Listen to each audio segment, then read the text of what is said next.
Hi, thank you for joining me. I'm Andrew of Henry Holsters, and this is an assembly video of the PHLster Light Bearing Enigma, or LBE. The Enigma is not a holster, it is a holster chassis, a system for mounting a holster to a faceplate and belt system that can be worn under your clothing. I'm going to go through the entire process from start to finish of taking a factory configured holster and a completely disassembled LBE as it comes when you purchase the kit, and work through the entire assembly slowly and calmly, step by step, using only a hand screwdriver and a small pair of vice grips. If you've watched my stress-free Enigma assembly video for the standard Enigma, you know how much I love Hitachi power tools. We use them all the time in our shop, and I'm sure many of you love them as well. But again, for the LBE, we won't be needing any power tools. So, to begin, we have two bags of hardware that come in the LBE. We have one set of hardware that is for mounting the holster to the faceplate, and then a second set of hardware that is for mounting the faceplate and the belt ends together. I'll go through that hardware now. On the holster to faceplate assembly side, we have 4 3/16 screw posts, 4 1/4-inch screws, 4 thin rubber washers, and 4 steel washers. We're going to set those aside for now. On the belt ends to faceplate assembly, we have 2 1/8-inch serrated screw posts, 2 thin rubber washers, 2 countersunk finish washers, which have a little bit of a cup shape to them, and then 2 silver screws that go with those finish washers, and those you'll notice have a yellow thread locking compound, nylock, on them. There's an important preparatory step before we do that assembly, otherwise the nylock can be very challenging to deal with. The rest of the assembly, I'll be showing this with the newly released Gen 2 leg leash. And we have a faceplate, a fidlock magnetic buckle, a belt, and a padded buckle capture.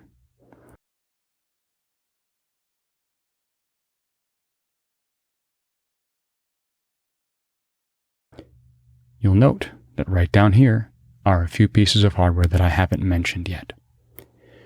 The LBE hardware kit includes some items that are needed in the standard Enigma assembly that we will not be needing for the LBE assembly. So you have 2 long screws, 2 longer posts, and 2 1/4-inch thick hard spacers.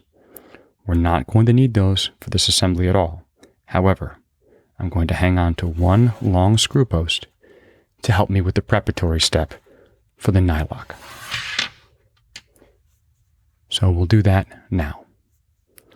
I have a small pair of vice grips, and I'm going to clamp my long screw post into them gently, not trying to crush it, just trying to keep it from spinning, because I'm going to take this silver screw with the nylock on it and pre-thread it into this screw post, because the nylock fills in some of the threads in the screw, and by pre-threading it like this, I can cause the nylock to clear out of those grooves in the screw, so that when I go to do the assembly for real and I'm connecting the belt ends to the faceplate, I don't also have to fight the nylock. If my screw post starts spinning, then I would just loosen my vice grips, tighten them again, and clamp it a little harder. I'm going to go all the way in until all the screw threads are buried in the screw post, and then back them out. That prep step is critical and will make the process of attaching the belt ends to the faceplate significantly easier. Do not skip this step, or you will hate yourself later. Here's my second screw. with nylock on it. And I'm going to gently turn it in, making sure that I get all the screw threads fully engaged into the screw post. And you'll feel when you go in that resistance from the nylock. On your way back out, it should feel much smoother and more consistent. And then if you want, just to check, thread it forward again.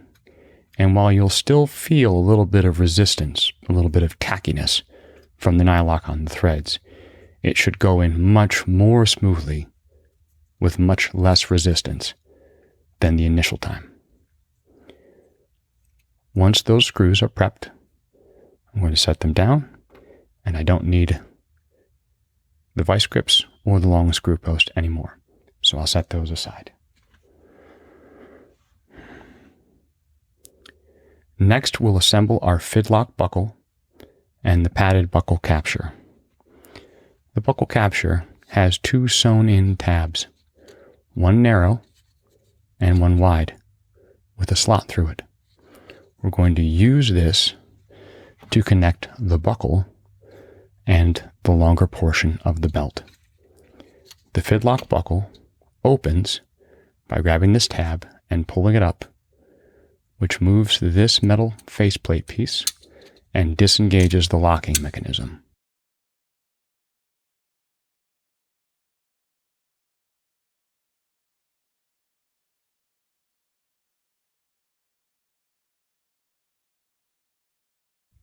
The buckle contains a rare earth magnet that causes the two halves to jump together and seat properly when held in the correct position.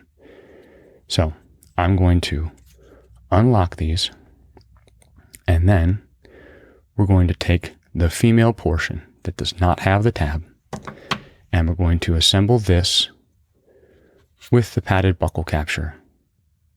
So take the thin portion, put it through the buckle, and then bend it down and pass it through the slot, and then pull that piece until the two holes line up. It will be fully assembled once we pass a screw through to attach it to the faceplate.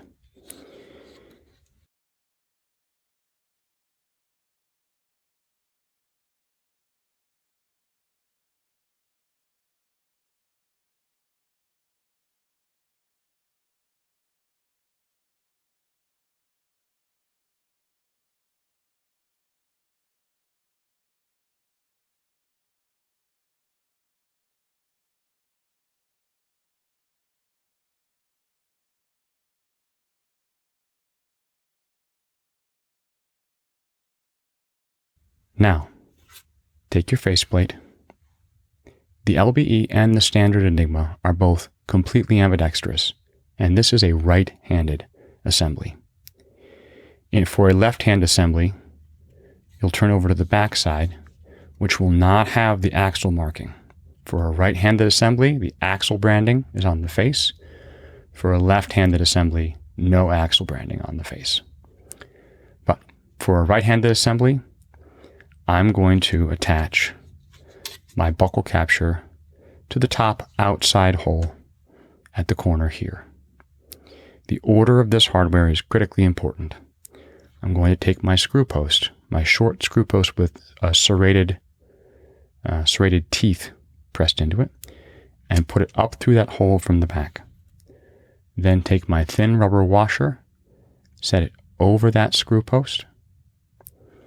Then take my padded buckle capture and line up its two holes over that screw post. Lay my finish washer and my silver screw with nylock over that screw post. It's a little bit of work to get everything lined up. And then I'm going to drive that screw. Because I'm having to manipulate all these different pieces, if I hadn't pre-threaded the nylock, I'd get about one turn in, and then this screw post on the back would simply spin and spin and spin, and the screw would not tighten. In this case, because I pre-threaded, it is tightening. This is also where some people use a rubber band or a Ranger band or Gorilla Tape or something else adhesive wrapped around their finger or braced on the countertop with heavy downward pressure on the screwdriver to make sure that seats. But because I pre-threaded my nylock, I'm able to tighten this up securely without any glove or tape or rubber band, just using a screwdriver. I want that to be really snug. And it's important that the belt ends sit on the front of the faceplate and not be attached to the back of it. Now, at the opposite side, we're going to attach the belt, the main portion of the belt. I'm also going to go to the outside top hole.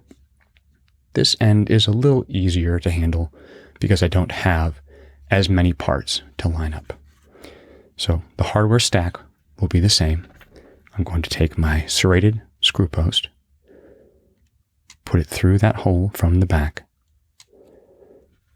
lay my thin rubber washer over that screw post, then line up the end of my belt over that screw post, set my finish washer on top, and then my nylock screw.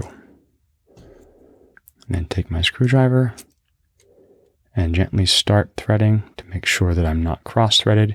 And as soon as I start to feel that little bit of gummy resistance from the nylock, I change the part of my hand so I can apply good pressure with my finger to keep that screw post from turning, and then I tighten it down. If you find that you're having a lot of difficulty with this step, tightening it on a surface or tightening it with an electric drill is fine. Almost there. It's spinning a little bit, but we'll get there. I said I'd do it with no power tools, and I'm going to do it with no power tools.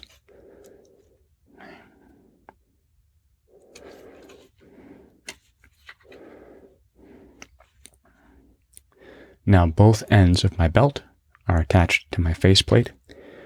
I'm going to leave the leg leash for last because I find that it gets in my way if I have it attached to the faceplate before I do the holster assembly.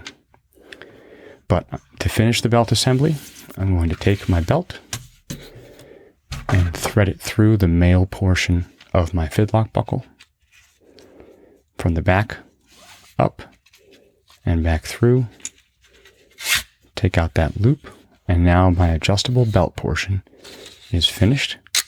The fidlock buckle will snap together, and to release it, I pull that tab. I'm going to set this aside for a moment and now go over the holster part. I have here two holsters that are both compatible with the LBE, a Henry Holsters Spark for Glock with X300, and a PHLster floodlight inside the waistband for X300. A few key differences here. The floodlight is an ambidextrous holster, which means it can be completely reconfigured for left-hand carry.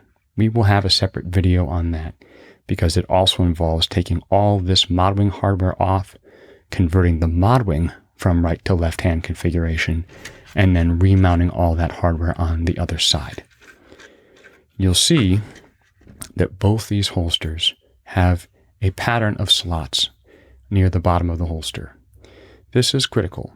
Unlike the standard Enigma, we are not going to be mounting by sharing the mod wing holes with the hardware that attaches to the faceplate. For an LBE assembly, we're going to leave the mod wing completely alone, and we're going to direct mount to the face of the holster. We've been provided with enough hardware to make 4 attachment points, and we want all 4, not 3, and definitely not 2.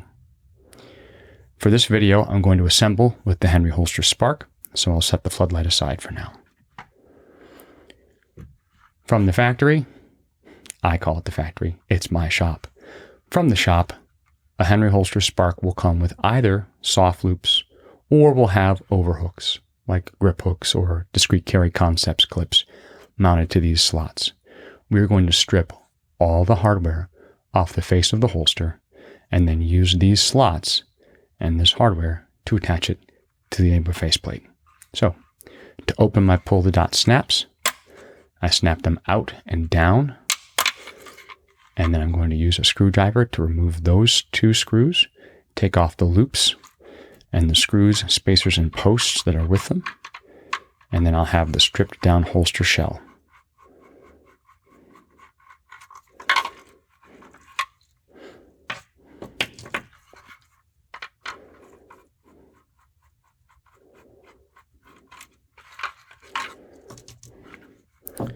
I'll pop these 2 rubber washers off, let the screw posts fall out into my hand, and set that hardware aside. Now I have a completely stripped down holster that's ready to attach to the LBE faceplate. These 2 lateral slots need to line up with the vertical slots in my holster body in order to make those attachments. To do this, I'm going to have to put some hardware inside the holster shell and up through those slots. The stack at all 4 points will be the same. The screw post will go inside the holster and up through those slots. The rubber spacer will go in between the holster and the faceplate. The steel washer will go on top of the faceplate, and then the screw will go through the steel washer. So, starting from the inside out, take a screw post, press it up through that slot, and I press a rubber washer over it. It fits tightly enough around the screw post that I can take my hand out and the screw post won't fall back in. So I can put all 4 screw posts in place and have the rubber washers hold them captive while I line up the faceplate.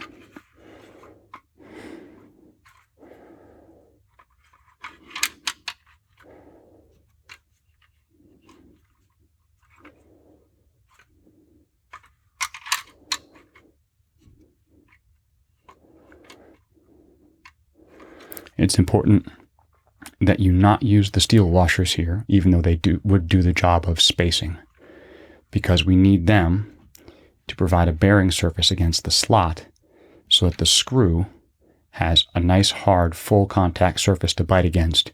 Otherwise, there would be a chance that if we put the screw directly against this slot, a large portion of the screw head is unsupported because of the slot. And the reason it's a slot is because different holster manufacturers do not have a standardized spacing laterally between these. Some holster makers put them close, some further apart.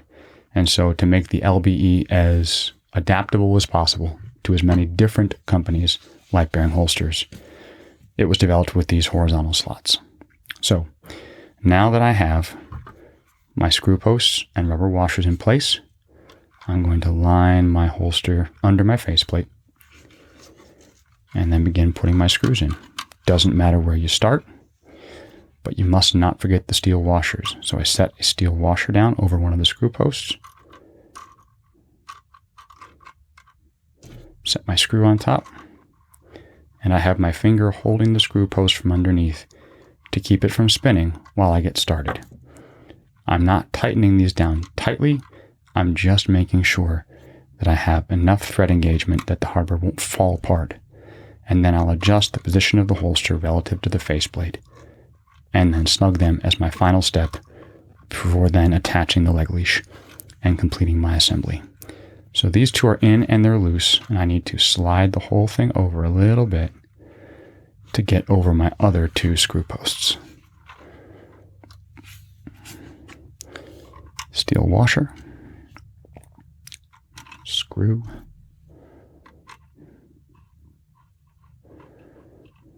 I'm feeling that screw post with the tip of my finger so I can tell if it's starting to spin.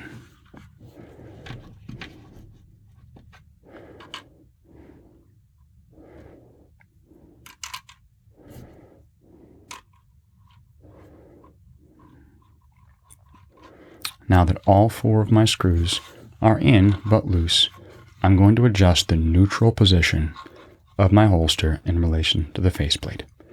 Because the Spark has 2 longer vertical slots, I can shift the whole holster up or down slightly in relation to the faceplate. I can also tip the faceplate in relation to the holster. For me, I want the holster to be at a basically neutral setting, a 0-degree cant, perpendicular to the slots.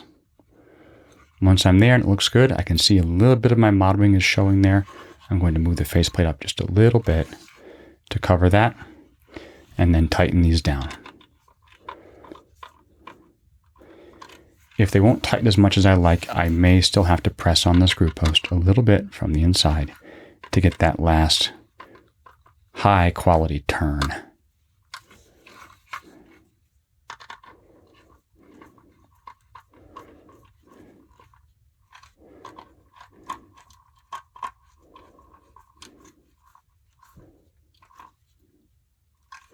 Keep everything nice and tight.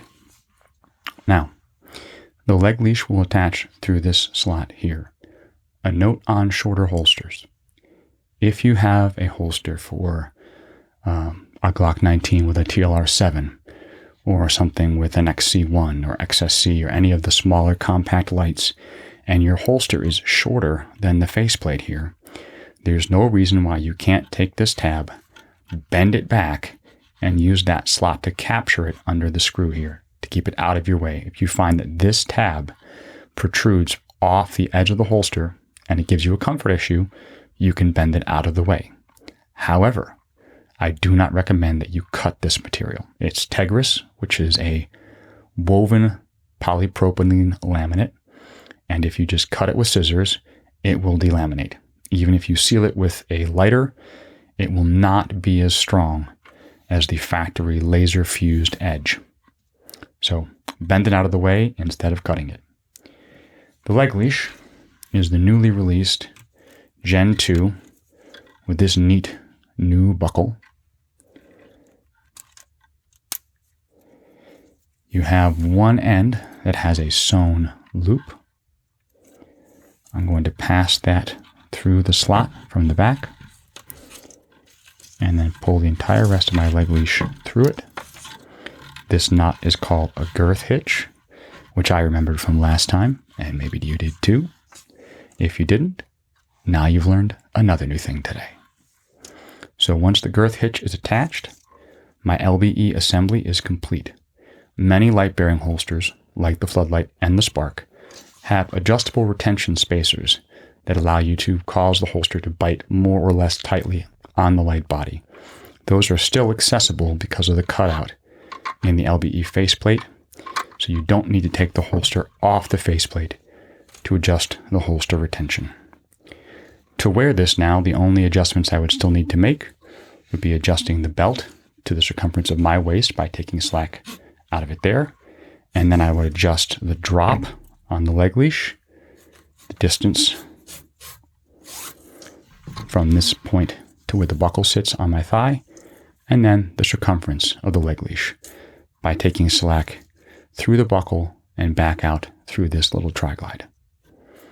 That is your complete light-bearing Enigma LBE assembly video. I hope you found it helpful. I enjoyed making it for you. Have a great night and carry safe.